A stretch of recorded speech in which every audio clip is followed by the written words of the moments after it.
истакнам некои резултати за оваа стопанска дејност која е од големо значење како по бројот на вработени, како по извозот и од големо значење сепак за стопанството во Република Македонија. Иако знаеме дека во текстилната индустрија кај нас превладува лон производството, кој што се движи од 93 до 95% и мал дел отпаѓа на класичниот начин на производство. Значи, според статистичките податоци за 2015, успоредбено со 2014 година, кај производството на текстилни ткаени имаме зголемување на производството од 14,8%, додека кај производството на облека тоа зголемување од 6,7%.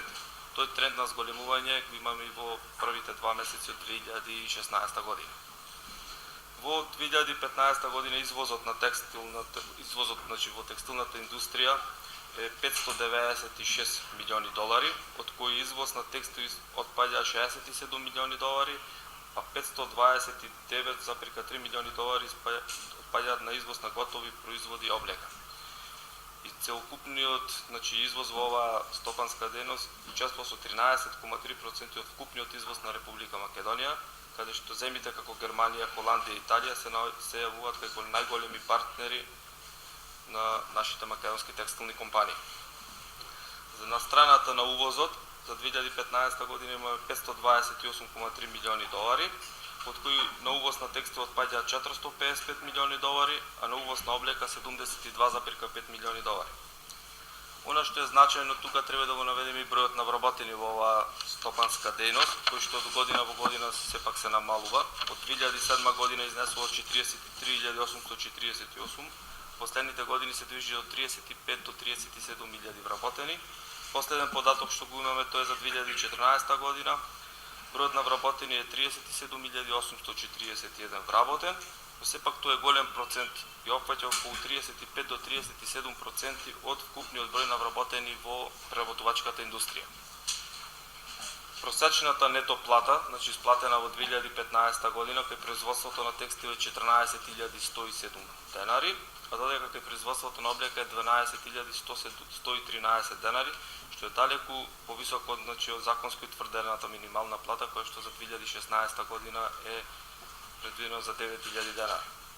За каква е моменталната состојба, мислам, со зголемување на нарачките во следниот период и со работката со странските компании, за тоа повеќе ќе председател на Сдруженијето Ангел. Повеќе. Поздрав и од мене. Сега ќе ги кажа статистичките податоци. Јас најпрво еден мал коментар на нив, а потоа и за евентуалните идни перспективи за развојот на оваа гранка. Ако се обидете да ги гледате податоците на остварениот извоз на текстилна индустрија и да ги споредите со поранешни години, нема баш да добиете реална слика, заради тоа што Заводот за статистика извозот го пресметува во долари и поради растот на доларот во однос на еврото, а ние најмногу извезуваме во евро, затоа што наши традиционални најголеми партнери се Германија, Холандија, Австрија, Грција, така да изразени во долари излегува дека извозот е помал него што покажуваат растот на производството. Но ако ги гледаме верижните индекси, годишните индекси споредено со 2008 година, таа 2008 ја земаме као репер затоа што тоа е пред економската криза, која ја зафати многу и текстилната индустрија, ќе видиме дека последните 3-4 години ние секоја година постепено надокнадуваме дел од оној извоз што го изгубивме во 2009 као резултат на кризата. Лани тој извозот на текстилната индустрија 2014, мислам полани, во однос на 2008 година бележеше фактички помал коефициент, некаде за 10%, и сега ако го споредите со овој раст што го имавме околу некаде 7-8% оваа година, можеме да заклучиме дека текстилот полека, но сигурно се враќа на процентите на извоз што ги имаше пред кризата. И тоа е еден вид на успех. Се разбира дека е резултат на зголемената поварувачка на нашите традиционални партнери, значи растот на економијата во западноевропските држави. Од друга страна, ако гледате бројот на вработени, ќе видите дека бројот на вработени бележи многу помал раст во однос на извозот и на производството. тоа е резултат на тоа што извозот во вредноста на извозот влегуваат и одредени полупроизводи и одредени репроматеријали кои во овој момент се обезбедуваат од Македонија и влегуваат во цената на извозот, додека во претходните години се увезувале заедно со основниот репроматеријал од организаторите на извозот, тоа е од странските партнери. Што се однесува за идните перспективи, тие најмногу ќе зависат од развојот на економската состојба во Западна Европа, нашите најголеми партнери, и се разбира од случувањата во нашата држава. Од оние случувања во нашата држава, најмногу што влијае на идниот раст е порастот на платите и се разбира еден голем проблем е обезбедување на квалитетна работна сила за нашите конфекции, бидејќи конфекцијското производство или производството на облека е многу по-развиено и позначено во однос на производството на текстил или репроматеријали. Зошто е тоа така? Затоа што вие ги видовте и податоците за износот на просечната нето плата во текстилот, лани изнесуваше околу 14.100 денари, што е одреден пораз во однос на минатите години и ќе забележите дека не само као резултат на донесувањето и имплементацијата на законот за минимална плата, туку и како еден тренд на пораст на платите ќе продолжи понатаму, затоа што се разбира ние Македонија сме дел од Европа и целиме кон тие просеци на Европска унија и дека нивото на платите се уште е многу ниско. Но од друга страна, текстилот е ограничен со порастот на платите, значи растот на текстилна индустрија директно ќе зависи од тоа во кој момент ќе го надминеме таа црвена линија на раст на плати, кога веќе ќе бидеме неинтересни за нашите странски партнери и тогаш целосно ќе мора да го пренесат производството на далечниот исток во земјите кои што имаат во овој момент многу пониски плати од нашите.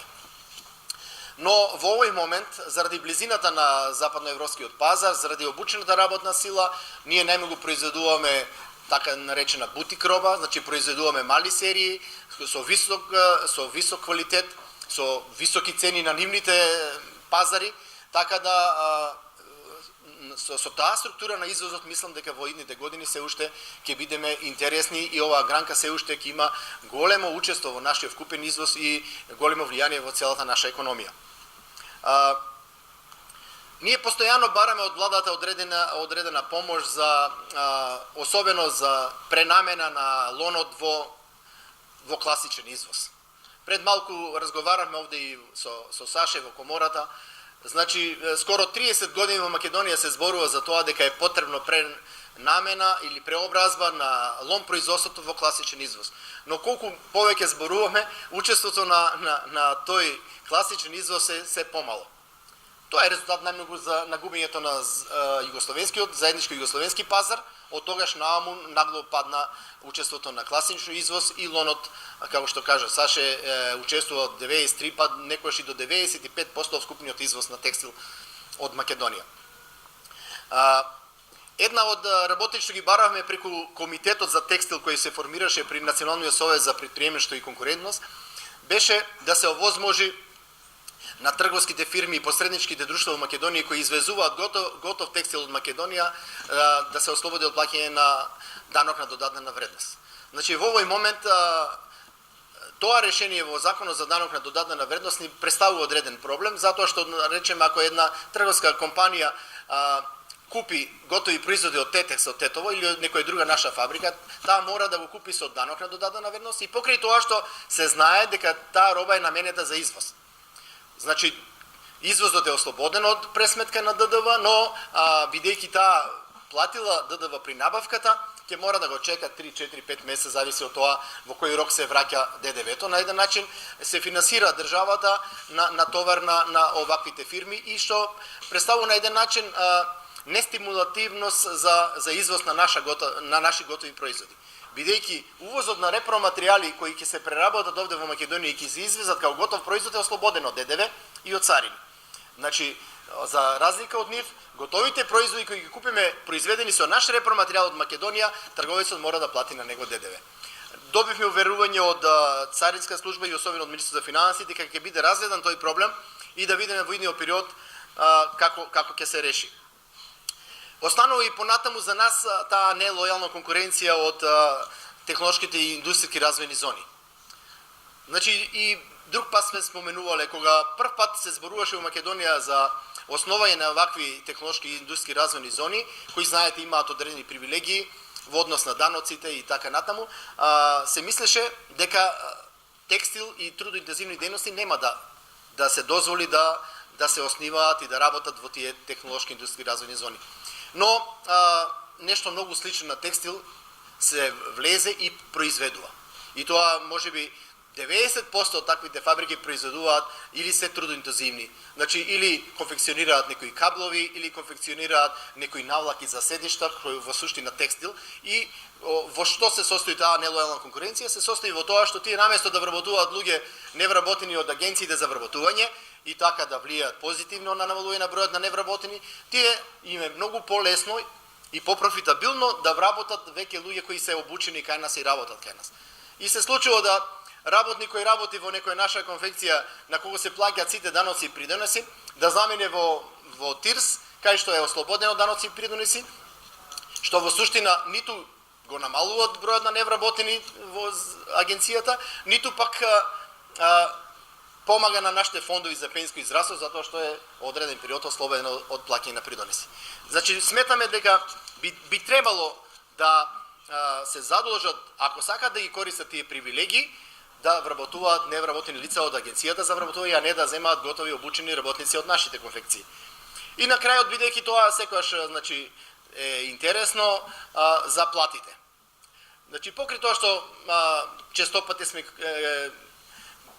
критикувани дека даваме многу мали плати, баш тие дејности кои влегува во технолошки индустријски зони покаже дека таквите дејности не можат да дават големи плати.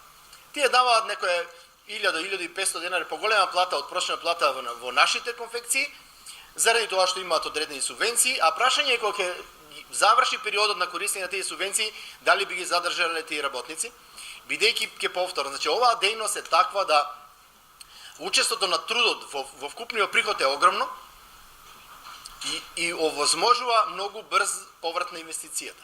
Значи, капиталот што се вложува во ваквите трудоинтензивни дејности е многу помал за разлика од другите дејности и може да се случи за неколку години, не може да се случи дугу сигурно за многу краток период, максимум до 5 години, ваквата инвестиција на тие странски компании се исплаќа и тие го изнесуваат као во вид на дивиденда, значи дел од добивката надвор. Па тоа е една од причините што често пати вие ќе прашувате зошто оваа година и покрај тоа што влегува многу странски инвестиции, како ево владата се пофали со нови компании, од друга страна, кога ќе го земете податокот од Народна банка за висината на тие странски инвестиции, ви е чудно зошто е толку мал, 100-150 милиона, а мислите дека треба да е многу поголем. Причината е тоа што тој податок е влезот на странските инвестиции минус излезот на капитал што го изнасаат тие. Значи целата дивиденда као дел од добивката што се изнесува надвор е минус, се минусира од влезот на тие странски инвестиции. Па не е ни чудно да после некоја година да имаме минусни инвестиции и покрај тоа што ќе доаѓаат компании. Бидејќи тие доаѓаат овде да остваруваат профит, не доаѓаат да ја развиваат Македонија, нормално. Сите се профитабилни друштва. Јас очекувам, значи, тој раст на платите и понатаму да продолжи во Македонија, бидејќи младите не сакат да работат за 200 евра во нашите конфекции, се повеќе заменуваат надвор, се повеќе од нив најголем процент завршуваат некој високо образование, без разлика какво е, не зборувам сега за квалитетно образование, но нивниот интерес е повеќе или да се вработат во државна служба или да се вработат на некој работно место со високо образование. Па не само во текстилот гледате дека и во другите наши индустријски и преработувачки гранки се јавува потреба од одредени занатски работи, значи работници со средно стручно образование кои на пазарот ги нема. Што е против мерката на нашите конфекции ако сакат и со порасто на платите да останат профитабилни и да остане интересот за иден развој? Тоа е зголемување на продуктивноста. Значи, продуктивноста покрај тоа од добрата организација на работата зависи многу и од технологијата која се применува, значи мораат да вложуваат се повеќе во посовремени машини, во автоматски машини, каде што со изброј на работници ќе остваруваат по големо производство и така ќе можат да останат конкурентни на странскиот пазар и понатаму. Тие што нема тоа да го сторат, а со ваквиот раст на платите ќе бидат првите што ќе мора да затворат компанијата и да се откажат од понатамошно производство.